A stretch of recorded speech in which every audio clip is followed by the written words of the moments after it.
नमस्कार दोस्तों। Exam Bihar YouTube channel में आप सभी का स्वागत है। जीव विज्ञान की क्लास लेकर मैं फिर से आपके सामने हाजिर हूँ आज। दोस्तों, जीव विज्ञान की पिछले क्लासों में आपने देखा कि कैसे अरस्तु, जॉन रे और लिनियस ने सभी सजीवों को दो भागों में बांटने का प्रयास किया था। और वहाँ पे हमने ये देखा था कि सभी सजीवों को जंतु और पादप वर्गों में बांटा गया था। तो उसी कड़ी में आगे बढ़ते हुए मैंने आपसे कहा था कि 1969 में एक अलग साइंटिस्ट व्हिटकर आते हैं जिन्होंने सभी सजीवों को 5 भागों में बांट दिया। वे 5 भाग हैं: मोनेरा, प्रोटिस्टा, फंगस, प्लांट्स और एनिमल्स। तो दोस्तों, इन पांचों भागों का बंटवारा कैसे किया गया है, कौन सा जीव किस वर्ग में आता है, जैसे आपसे प्रश्न पूछा जाएगा कि जीवाणु किस वर्ग में आते हैं, मोनेरा में या प्रोटिस्टा में, पैरामीशियम किस वर्ग में आता है। तो इसको समझने के लिए हमें सबसे पहले कोशिका की जो कुछ दो चार महत्वपूर्ण बातें हैं उसे समझना पड़ेगा। दोस्तों, सेल एक अलग टॉपिक है और हम सेल के बारे में विस्तृत अध्ययन करेंगे अगले क्लासों में। लेकिन यहाँ पे चूँकि कोशिका हमारे सजीव की सबसे छोटी इकाई है, पूरा शरीर कोशिकाओं से ही मिलके बना होता है, तो कोशिका के बारे में हम अध्ययन विस्तृत रूप से करेंगे। एक बहुत बड़ा टॉपिक होता है। लेकिन यहाँ पे आप दो बातें ध्यान रखेंगे, इससे आपको पांच जगत प्रणाली को समझने में काफ़ी आसानी होगी। तो सबसे पहले हम यहाँ पे, आप बोर्ड पे देख पा रहे होंगे, मैंने लिखा हुआ है कि कोशिका के प्रकार। दोस्तों, ये जो सेल है अर्थात कोशिका, ये दो प्रकार के होते हैं। एक प्रोकैरियोटिक सेल और दूसरा होता है यूकैरियोटिक सेल। प्रोकैरियोटिक सेल चूँकि अनडेवलप्ड सेल होता है, अविकसित कोशिका होती है, और यूकैरियोटिक सेल विकसित कोशिका होती है। अर्थात यूकैरियोटिक सेल में सभी सेल ऑर्गन्स विकसित अवस्था में होते हैं, लेकिन प्रोकैरियोटिक कोशिका अविकसित कोशिका होती है, उसमें सेल ऑर्गन्स का अभाव होता है। तो इसके बारे में हम आगे अध्ययन करेंगे। लेकिन यहाँ पे आप सिर्फ एक ही बात याद रखिए कि कोशिका दो प्रकार की होती है।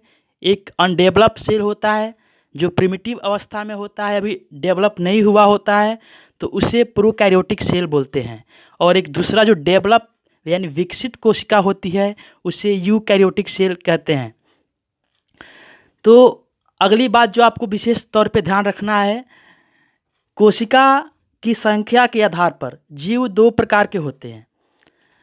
वो दो प्रकार है यहाँ पे, एक कोशिकीय जीव और दूसरा है बहुकोशिकीय जीव। दोस्तों, अगर किसी जीव में एक ही कोशिका है, सिंगल सेल है, तो उसे नाम दिया गया है यूनिसेलुलर।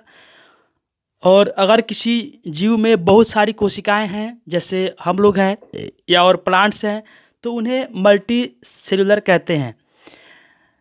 फ्रेंड्स, यहाँ पे दो और वर्ड दिख रहे हैं आपको, प्रोटोजोआ और मेटाजोआ।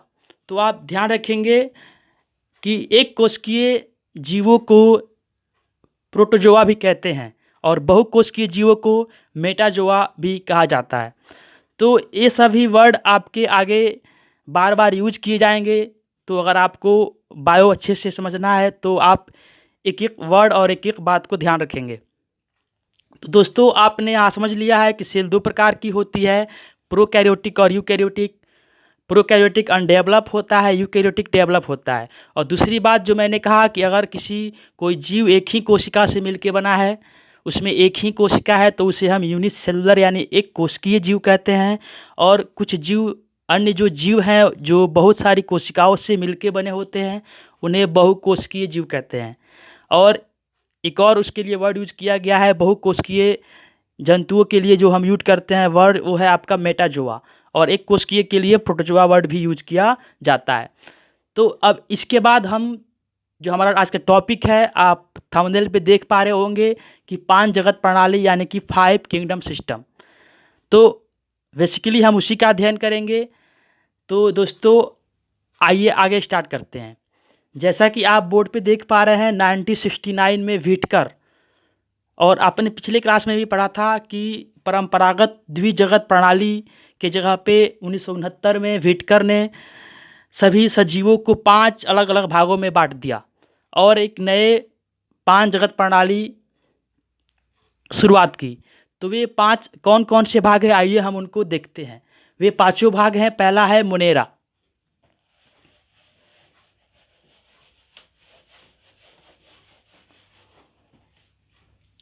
मैं बोर्ड पे लिख दे रहा हूं।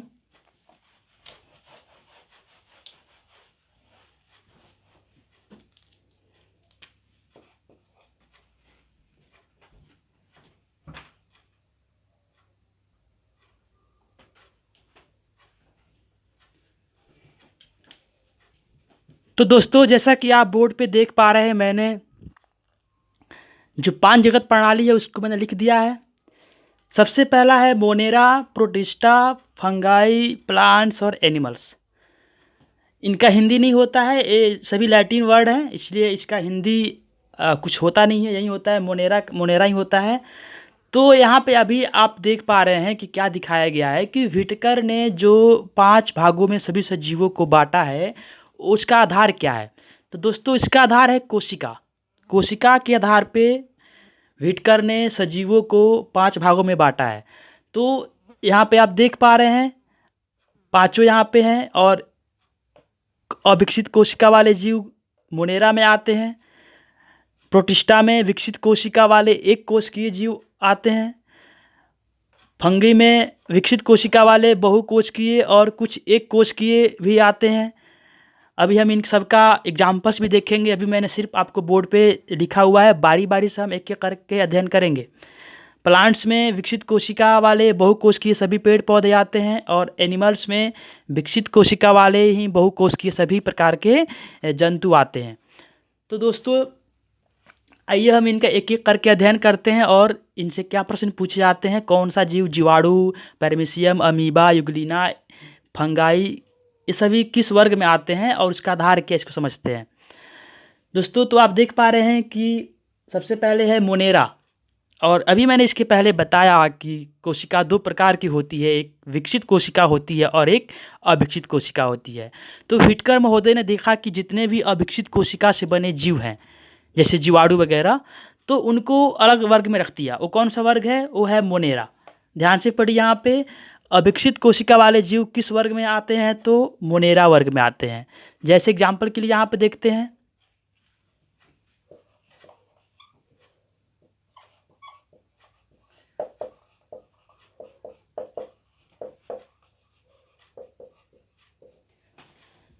सभी प्रकार के जीवाणु, चाहे आर्कीबैक्टीरिया हो या फिर साइनोबैक्टीरिया हो, जीवाणु अविकसित कोशिका से बने होते हैं, इसलिए जीवाणु मोनेरा वर्ग में आएंगे। दोस्तों, अब जब ध्यान से समझिएगा यहाँ पे, अब जब अविकसित कोशिका वाले जीव मोनेरा वर्ग में आते हैं तो बच कौन गए? बच गए विकसित कोशिका वाले। फिर से बोल रहा हूँ, जब अविकसित कोशिका अर्थात प्रोकैरियोटिक सेल से बने जीव मोनेरा वर्ग में रखे गए हैं, तो अब बच गए यूकैरियोटिक सेल वाले यानी विकसित कोशिका वाले। तो देखिए यहाँ पे प्रोटिस्टा में भी विकसित कोशिका है, कवक फंजाई में भी विकसित कोशिका है, प्लांट्स में भी विकसित कोशिका है, और एनिमल्स में भी विकसित कोशिका है। लेकिन अंतर क्या है? अंतर यह है कि प्रोटिस्टा में आप देख पा रहे हैं कि विकसित कोशिका वाले एक कोशिकीय जीव, तो कोशिका तो विकसित है लेकिन वो जीव एक कोशिकीय है यानी कि सिंगल सेलुलर हैं। तो ऐसे जीवों को व्हिटकर ने प्रोटिस्टा वर्ग में रखा है, और ये परपोषी होते हैं। इस पर विशेष चर्चा आगे करेंगे। अभी यहाँ पे सिर्फ हमें ये देख लेना है कि कैसे जीव, किस प्रकार की कोशिका वाले जीव किस वर्ग में आते हैं। तो 2 बातें क्लियर हो गई हैं। अविकसित कोशिका वाले जीव मोनेरा में आते हैं, विकसित कोशिका वाले एक कोशिकीय जीव प्रोटिस्टा वर्ग में आते हैं। इसके बाद विकसित कोशिका वाले ही बहुकोशिकीय और अपवाद स्वरूप कुछ एक कोशिकीय भी हैं, वो हम बात करेंगे कौन है। तो विकसित कोशिका वाले बहुकोशिकीय परपोषी। ध्यान रहे यहाँ पे जो अगला हम देख रहे हैं प्लांट्स, यहाँ भी विकसित कोशिका है, फंजाई में भी विकसित कोशिका, यहाँ भी बहुकोशिकीय, यहाँ भी बहुकोशिकीय। तो डिफरेंस क्या है? डिफरेंस ये है कि फंजाई वाले जो है वो परपोषी होते हैं, यानी कि अपने भोजन के लिए दूसरे जीवों पे आश्रित रहते हैं। उन्हें हेटेरोट्रॉप्स यानी कि परपोषी कहते हैं। तो 3rd नंबर और 4th नंबर प्लांट्स और फंजाई में डिफरेंस यही है कि फंजाई जो होते हैं वो परपोषी होते हैं, सामान्यतः परपोषी होते हैं, लेकिन जो प्लांट्स हैं वे क्या होते हैं, स्वपोषी होते हैं, ऑटोट्रॉपिक होते हैं, वे अपना भोजन स्वयं बनाते हैं प्रकाश से क्रिया करके। तो ये आपका डिफरेंस है। इस डिफरेंस को आप विशेष तौर पे ध्यान रखेंगे तो इससे आपका कभी भी प्रश्न गलत नहीं होगा। तो आपने इन दोनों को समझ लिया। प्लांट्स में विकसित कोशिका वाले बहुकोशिकीय सभी प्रकार के पेड़ पौधे, वनस्पतियाँ, छोटे बड़े घास फूस जितने भी आप देख पा रहे हैं वे सभी प्लांट्स में आते हैं। अब पांचवा जो वर्ग है वो एनिमल है, यानी कि जंतु वर्ग है। इसमें विकसित कोशिका वाले बहुकोशिकीय ही सभी प्रकार के छोटे बड़े, हम भी मनुष्य भी उसमें आएगा, सभी प्रकार के जीव जंतु आते हैं। तो दोस्तों आप देख पा रहे हैं, बड़ा आसान है इसको याद रख पाना कि सबसे पहले मोनेरा वर्ग है। मोनेरा वर्ग में जो अनडेवलप्ड सेल वाले जीव हैं जैसे जीवाणु, नीलहरित शैवाल, उनको मोनेरा वर्ग में रख दिया गया है। अब बच गए विकसित कोशिका वाले, तो विकसित कोशिका में जो एक कोशिकीय है उनको प्रोटिस्टा में रख दिया गया है। और विकसित कोशिका में ही जो बहुकोशिकीय है और परपोषी हैं उनको फंजाई में रख दिया गया है कुछ, और जो पेड़ पौधे हैं उनको अलग रखा गया है, और जो जंतु हैं वे अलग रखे गए हैं। तो आइए अब बारी बारी से एक एक पे चर्चा करते हैं और एग्जाम्पल्स को भी समझते हैं। तो सबसे पहले हम आज बात करेंगे मोनेरा की और प्रोटिस्टा की, और अगले लेक्चर में बात करेंगे इन तीनों के बारे में। तो देखिए मोनेरा का हम डिटेल स्टडी करते हैं।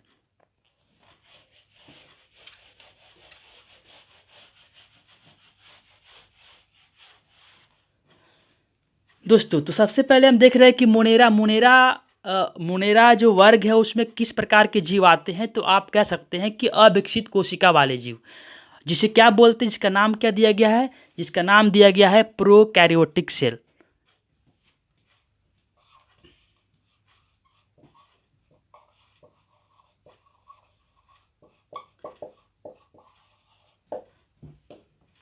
प्रोकैरियोटिक सेल अर्थात अविकसित कोशिका, चूंकि प्रोकैरियोटिक सेल अविकसित कोशिका होती है।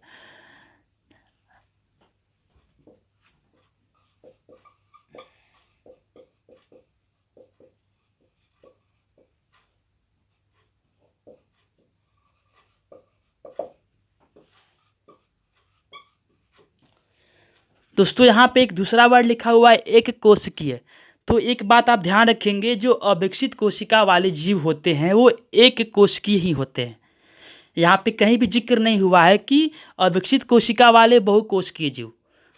तो ये बात क्लियर है कि जो अविकसित कोशिका से बने जीव होते हैं अर्थात प्रोकैरियोटिक सेल से बने जो जीव होते हैं वे एक कोशिकीय ही होते हैं। प्रोकैरियोटिक सेल बहुकोशिकीय नहीं हो सकता। तो कह सकते हैं कि प्रोकैरियोटिक सेल से बने एक कोशिकीय जीव मोनेरा वर्ग में आते हैं। जैसे जैसे एग्जाम्पल के लिए आपको एक 3-4 एग्जाम्पल ध्यान रखना है, उससे बाहर प्रश्न नहीं पूछा जाता है। वो सबसे बड़ा एग्जाम्पल क्या है कि सभी प्रकार के बैक्टीरिया, यानी कि जीवाणु बहुत प्रकार के होते हैं। तो जैसे में हम लिख सकते हैं क्या,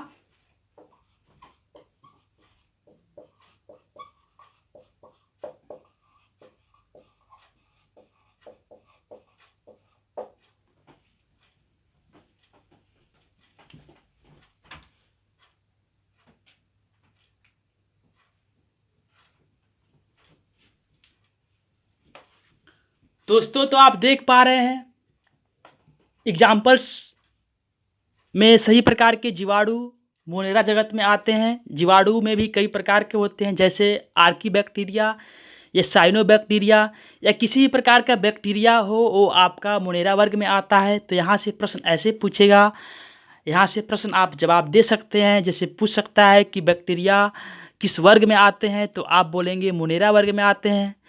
बैक्टीरिया किस प्रकार की सेल से बने होते हैं, तो वे प्रोकैरियोटिक सेल से बने होते हैं। बैक्टीरिया कैसे होते हैं, एक कोशिकीय या बहुकोशिकीय, तो बैक्टीरिया एक कोशिकीय होते हैं। या फिर नीलहरित शैवाल, देखिए नीलहरित शैवाल भी बैक्टीरिया ही है एक तरह का, और इसका जो नया नाम है, इसका एक और नाम है साइनोबैक्टीरिया, तो जिसे हिंदी में कहते हैं नीलहरित शैवाल यानी कि ब्लू ग्रीन एल्गे। तो ये भी प्रोकैरियोटिक सेल से बना हुआ एक कोशिकीय जीव है, जिसे साइनोबैक्टीरिया भी कहा जाता है, जो कि प्रकाश संश्लेषी है और ये अपना भोजन स्वयं बनाता है। इन सब पे बात हम आगे करेंगे। तो यहाँ पे आप देख सकते हैं ये पूरा मोनेरा वर्ग है।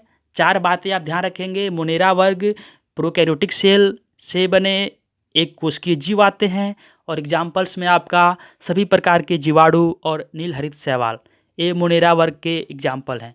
इसके बाद हमारा अगला जो है वो आपका है प्रोटिस्टा। तो आइए प्रोटिस्टा के बारे में स्टडी करते हैं।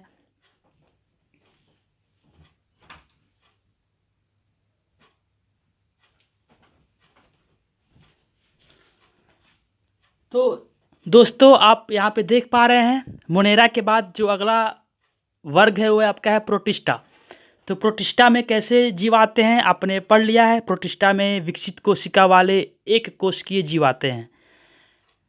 विकसित कोशिका अर्थात यूकैरियोटिक सेल से बने हुए एक कोशिकीय जीव प्रोटिस्टा वर्ग में रखे जाते हैं। तो इसमें आपके पास 3 एग्जाम्पल है। एग्जाम्पल्स और भी हैं सारे, उनकी बात हम आगे करेंगे, जैसे कि एंट अमीबा, हिस्टोलिका, लेशमीशिया, बहुत सारे हैं। यहाँ पे जो 3 महत्वपूर्ण एग्जाम्पल्स हैं आप देख पा रहे हैं कि अमीबा। अमीबा एक कोशिकीय जीव है, विकसित कोशिका है लेकिन एक कोशिकीय है। दूसरा आपका है पैरामीशियम, और एक तीसरा आपका है यूग्लिना। इनके अलावा और भी प्रोटोजोआ हैं, बहुत सारे हैं। हम जब प्रोटोजोआ पढ़ेंगे अलग से और उनसे होने वाले रोग भी पढ़ेंगे, वहाँ पे लगभग 10-15 प्रोटोजोआ और उनसे होने वाले रोग को बारे में पढ़ेंगे। यहाँ पे आप 3 बातें ध्यान रखिएगा। तो अमीबा यहाँ पे है, अमीबा, पैरामीशियम और यूग्लिना, ये तीनों ही प्रोटिस्टा वर्ग में आते हैं, क्योंकि तीनों ही विकसित कोशिका से तो बने हैं लेकिन इनमें सिंगल सेल होता है, एक कोशिकीय होते हैं। इससे अलग जो कुछ प्रश्न पूछे जाते हैं उसको हम थोड़ा यहाँ पे देख लेते हैं। जैसे कि अमीबा है, तो अमीबा का एग्ज़ाम में कई बार आकार पूछा गया है। दोस्तों किसी छोटे चीज़ में जब कोई ख़ास बात होती है तो बार बार उसी को पूछा जाता है। तो ये सभी छोटी चीज़ ही हैं। जैसे अमीबा है तो अमीबा के बारे में हम विस्तृत अध्ययन करेंगे कि अमीबा में पोषण कैसे होता है, इसके सूडोपोडिया होते हैं, कूटपाद क्या होता है, वो सारी बातें आगे हम करेंगे। प्लाज्मा लेमा के द्वारा वो श्वसन या शोषण करता है, तो वो सारी बातें हम आगे करेंगे, अलग से टॉपिक लेके आएंगे। लेकिन यहाँ पे हम 5 जगत प्रणाली ही पढ़ रहे हैं और यहाँ पे सिर्फ ये देखना है कि कौन सा जीव किस वर्ग में आता है। तो ये अमीबा, पैरामीशियम और यूग्लिना ये सभी प्रोटिस्टा में आते हैं। तो अमीबा का आकार आपसे पूछा गया, अमीबा का कोई भी निश्चित आकार नहीं होता है, यानी कि इर्रेगुलर शेप होता है। दोस्तों अमीबा का कोई निश्चित आकार नहीं होता है, वह अपना आकार समय के साथ बदलते रहता है, इसलिए हम बोल देंगे कि इसका शेप इर्रेगुलर अर्थात अनिश्चित होता है। दूसरी बात क्या है, ये परपोषी भी होते हैं। अमीबा परपोषी होता है अर्थात अपने भोजन के लिए दूसरों पे आश्रित रहता है, उसे इंग्लिश में हेटेरोट्रॉप्स बोलते हैं। दूसरी बात यहाँ पे है पैरामीशियम। पैरामीशियम का आकार पूछा गया वो कि चप्पलाकार होता है। देखो इसका आकार मैंने बनाया हुआ है, तो कुछ इस तरह का आकार होता है पैरामीशियम का, और ये भी आपका परपोषी होता है। दोस्तों आपसे यूग्लिना का आकार कभी नहीं पूछा गया है, ना ही पूछा जाएगा, क्योंकि मैंने कहा कि उसमें कुछ स्पेशल अलग सी बात है जो वही पूछा जाएगा। वो बातें है कि जंतु और पादप के बीच की कड़ी बोलते हैं। यूग्लिना, चूँकि यूग्लिना निश्चित रूप से विकसित कोशिका से बना एक कोशिकीय जीव है, लेकिन वह जंतु और पादप दोनों का गुण दिखाता है, इसलिए उसको हम जंतु और पादप के बीच की कड़ी बोलते हैं। दोनों का बीच का कड़ी बोलने के पीछे कारण ये है कि यूग्लिना प्रकाश संश्लेषी है। यहाँ पर मैं लिख दे रहा हूँ।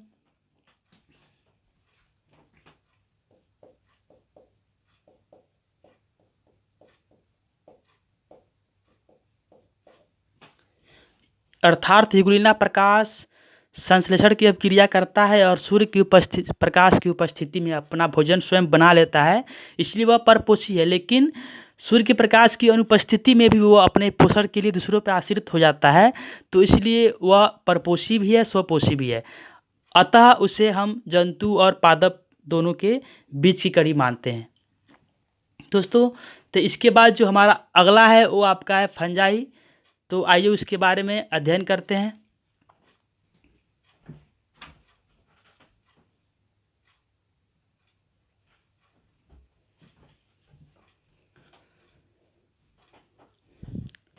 दोस्तों तो ये आप देख पा रहे हैं कि प्रोटिस्टा वर्ग के बारे में है। तो इसके पहले वीडियो की शुरुआत में मैंने आपसे बताया था कि जो एक कोशिकीय जीव होते हैं उनके लिए एक वर्ड यूज किया जाता है प्रोटोजोआ। विकसित कोशिका वाले जो एक कोशिकीय जीव होते हैं उनके लिए एक वर्ड यूज किया जाता है प्रोटोजोआ, और जो बहुकोशिकीय होते हैं उनके लिए हम मेटाजोआ वर्ड यूज करते हैं। तो यहाँ पे हम कह सकते हैं चूँकि ये विकसित कोशिका वाले एक कोशिकीय जीव हैं तो ये सभी के सभी क्या है, प्रोटोजोआ हैं। अर्थात हम यहाँ पे कह सकते हैं इसमें सभी प्रकार के प्रोटोजोआ आएंगे।